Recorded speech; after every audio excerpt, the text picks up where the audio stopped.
Isang magandang mapagpalang araw muli sa atin lahat mga boss, and welcome back to my YouTube channel.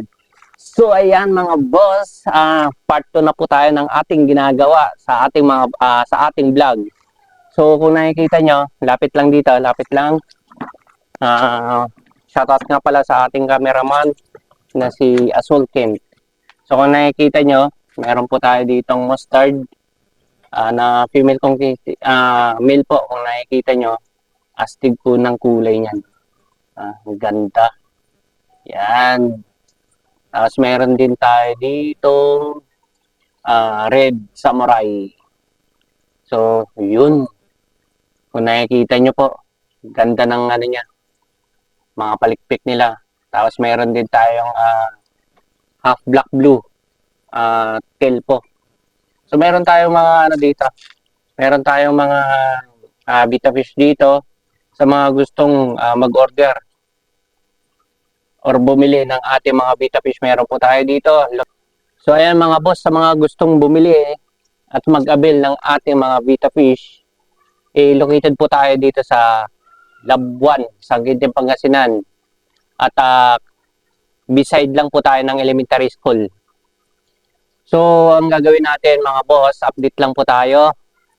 Bali, ang gagawin natin, iwali kung napapansin nyo, ito yung part 1 ng ating video.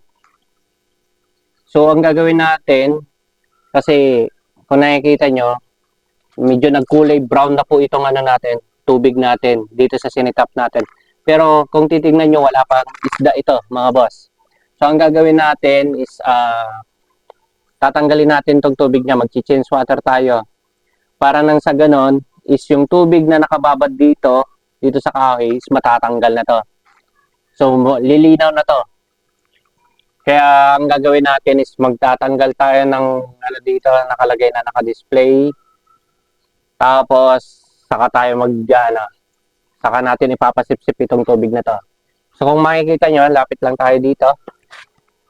Meron tayo ditong grizzle. Ito yung mga ibang isda natin. Ito yung ipapalaro natin pagdating ng December pag nagpalaro tayo. Ayan. Ayan. So, mayroon pa nga dito sa taas. Ito, yung iba pa. Kung napapansin nyo, meron din tayo dito. Ito itong mga natin. Ayan. Medyo madami-dami pa tayo dito na mga stocks. Kaya sa mga gustong bumili, located lang po tayo sa Labuan, Sangkinting, Pangasinan, beside elementary school. So, ayan na. Gagawin natin. Start na natin to at uumpisahan na natin.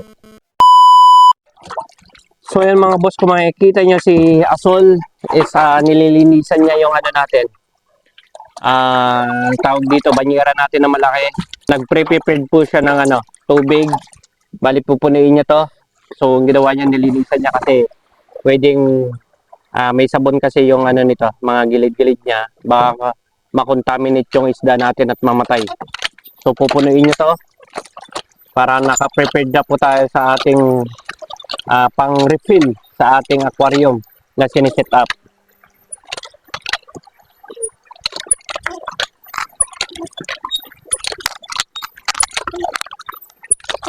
So alisin lang natin to mga to. Tatabi lang natin. Siguro pag may pagkakataon, siguro may time ang gagawin namin ni Azul is gagawa kami ng lagayan talaga ng mga patungan. Kasi pinagpapatungan lang namin to dito. Every time na gusto namin makita yung isda, kailangan namin tanggalin itong mga to. So dagdag sa trabaho itong ginagawa namin.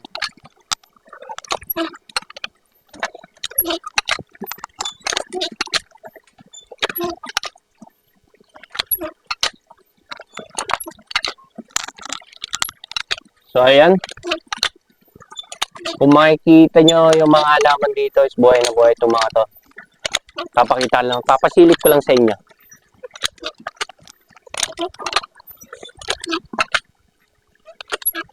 So ayan yung mga halaman natin, kung makikita nyo, buhay na buhay po yung mga yan. Ayan. Pero ang gagawin natin dito, kailangan talaga natin magtanggal ng tubig Supposed to be yung tubig naman malinaw naman talaga. Pero yun nga lang kasi is nakababad dyan. Talagang sinadya natin na ibabad muna yung driftwood natin dito. Nang sa ganun is matanggal yung mga dumi-dumi talaga. At kung may mga Kating na. nandyan na mga parasite na mga bakterya is matanggal din. Galtan, kayak mau.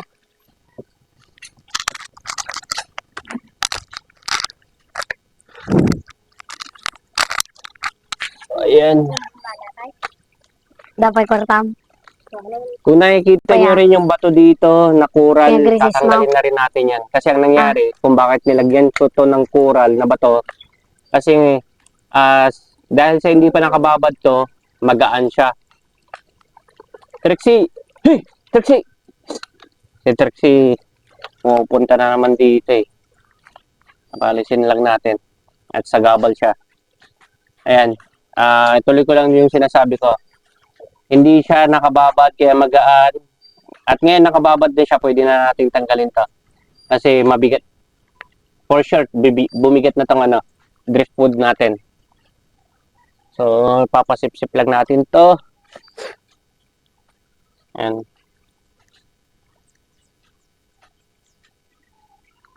So, kung nakikita nyo may mga dumi dito, ayan. Yung mga buhangin, lupa. Ayan. Ito yung mga natanggal dito sa driftwood natin. At ito naman yung coral natin na kailangan din natin tanggalin. Ayan.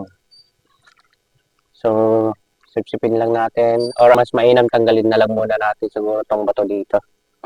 Nang sa ganun is mas mabilis natin matanggal at masipsip yung mga dumi.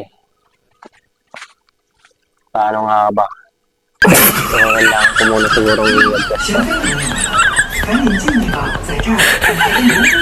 Oh no!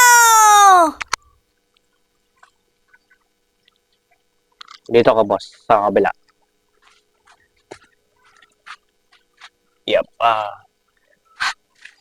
So, ayan. Kung nakikita nyo, natanggal ko na yung bato. Naiangat ko na yung bato. Pero hindi na umangat yung driftwood natin. Yup. What? Yup. Daan-daan lang natin kasi baka mamaya matumba.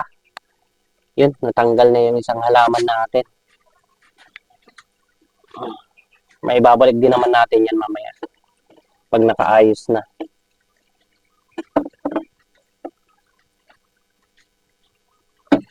Yun. Finally. I got it. Bigat ng bato natin. So, next step is ito na.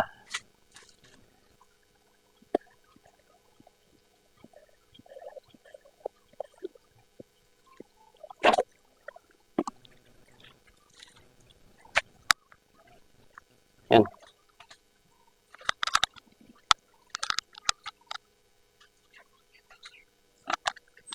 Oops.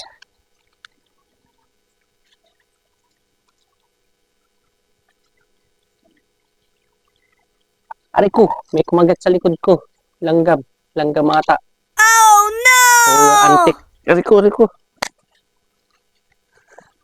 So ayan, ipupus muna natin at ipapasilip na lang natin ulit mamaya pag natanggal na tong tubig nito. So ayan mga boss, mayroon tayong lava rock dito.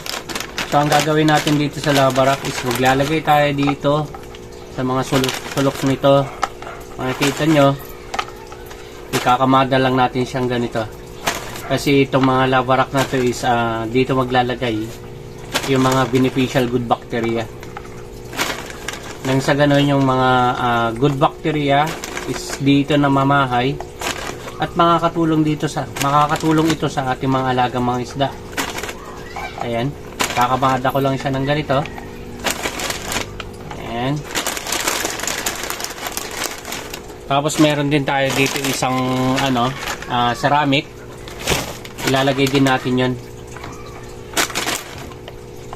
Ayan.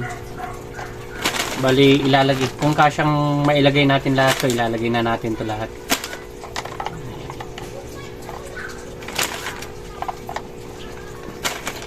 Kaya sa mga baguhan dyan, lalong-lalo na sa mga viewers natin, mas mainam na maglagay kayo ng ganito sa inyong mga alagang isda.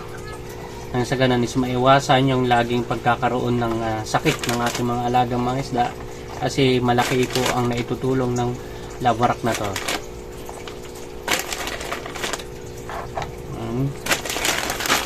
Mukhang susubra ata itong nilalagay natin. Pero pwede pa naman natin magamit to sa mga iba natin mga alagang mga isda. Ayan.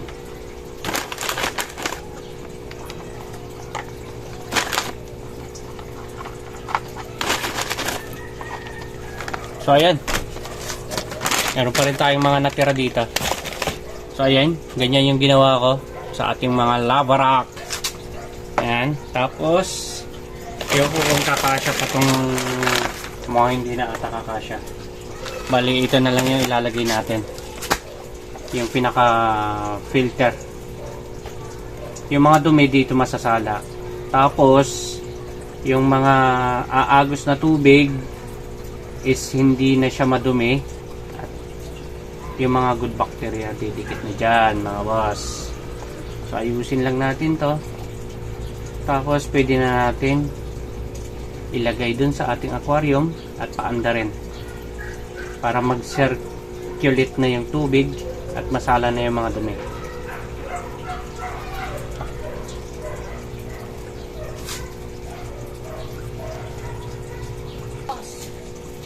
So ayan mga boss, kung makikita nyo, ito na, siksik na siya. Balak ko pa sanang lagyan to ng charcoal, yung natural na charcoal, kaso hindi na kasi siya kasya. Pag nilagay natin to, baka hindi na tumulo yung mga tubig dito sa mga butas niya. Ayan. So halos saktong-sakto lang oh. Ayan. So ito yung ikakabit na natin. So ayan mga boss, naikabit na natin to. Kapit lang. Naikabit na natin yan. Kumana. Kaso walang bula. Lapit lang dito. Kung makikita nyo, ayan, meron na siyang tumutulo. Ayan, may tulo na. Tapos all goods naman, gumagana. Tapos lalagyan na lang natin yan. Dito yung takip. Lakas ng bula ng sayo. Ba't yung sayo? Hindi na street pa yung bula ng sayo. Tas yung sa amin patas naman, kuya. What? Hindi ko na problema yan. May sira na yan. Iniwan ko, hindi siguro. Oh my God.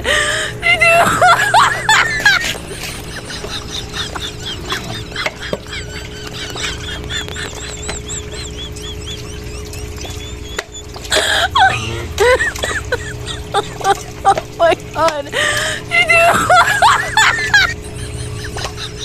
Kilikili ko naman na ata tinitira mo, boy. Ha ha ha. Not now. Oh my God. Oh no. So, bali ganito yung nagawa natin mga boss. Kung nakikita nyo, okay naman siya, goods naman na. So, dadagdagan lang natin ng konting tubig hanggang dito siguro.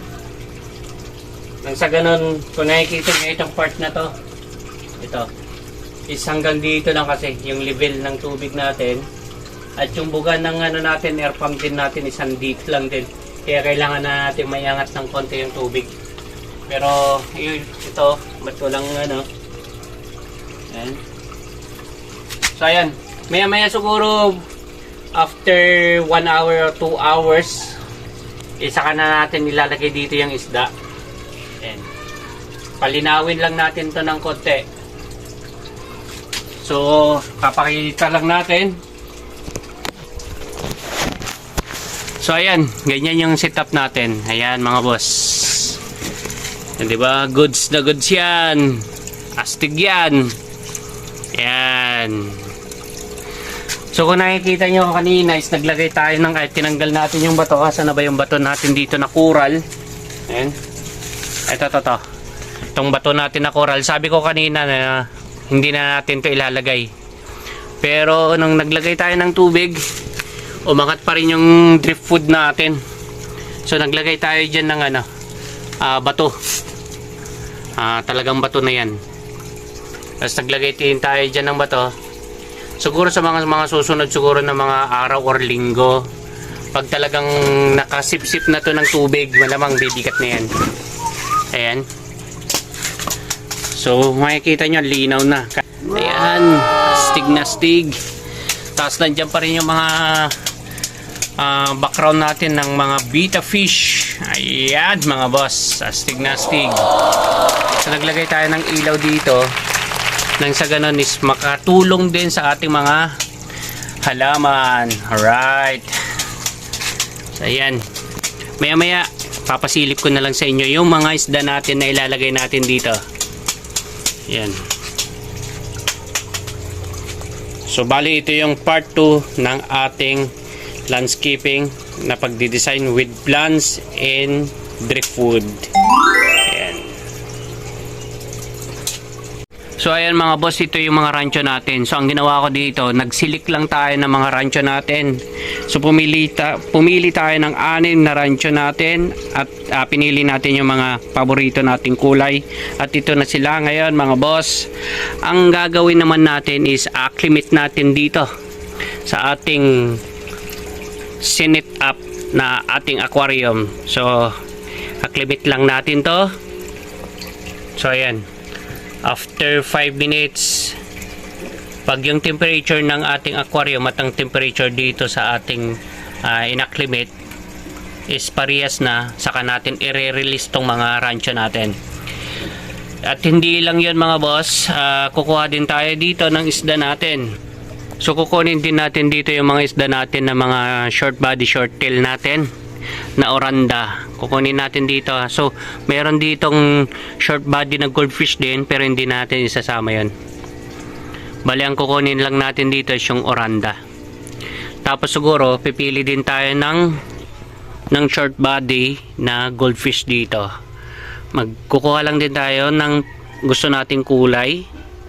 At palalakihin din natin, pagsasamahin natin yung mga rancho, short body short tail na oranda, at yung short body na goldfish natin. Yan ang mga tatlo pagsasamahin natin. At ilalagay natin dito sa ating display tank na aquarium mga boss. So ayan mga boss, after 5 minutes na acclimation, ayan, i-release na natin itong mga alaga natin mga isda. Yun, meron na hindi pa natin nire-release, meron nang umalis, meron na palang nalaglag. Yan.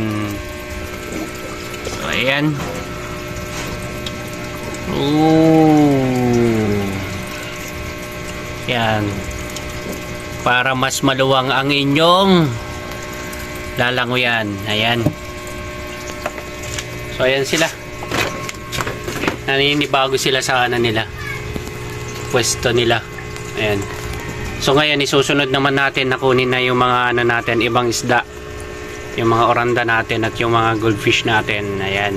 After din naman natin ma-acclimate itong mga oranda natin, at ito na, i-release na rin natin sila. So ang gawin na lang natin is kamayin na lang natin, mano-mano na lang natin. So ayan. Yun. Stig, napakaganda.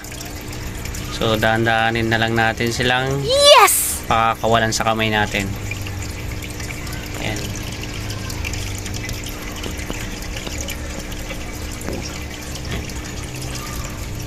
Welcome to the new home. Ito pa, may naiwan pa, dalawa. Ayan.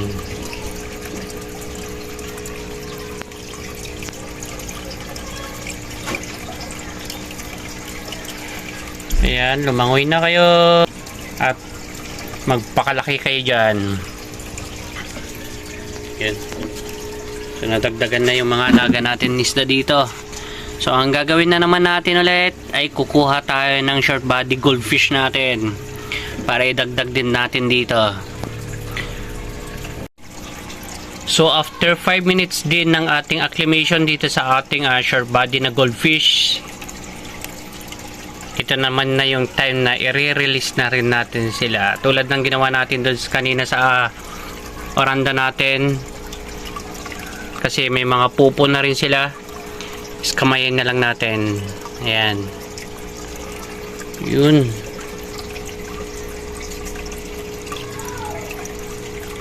Nagsabay-sabay na natin.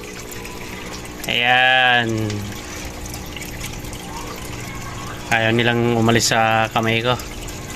Mukhang nagustuhan nila ata yung yung palad ko. Ay, lalo na itong isa na to, ayaw umalis oh. Papakakawalan na kita. Ayan. Meron pa natira isa. Yun. So yung mga kinukuha ko na nilalagay ko dito, yun yung mga selected. Yun yung mga sinilik ko. At nilalagay ko dito, yun yung mga gusto kong kulay. Tapos yung pangatawan nila.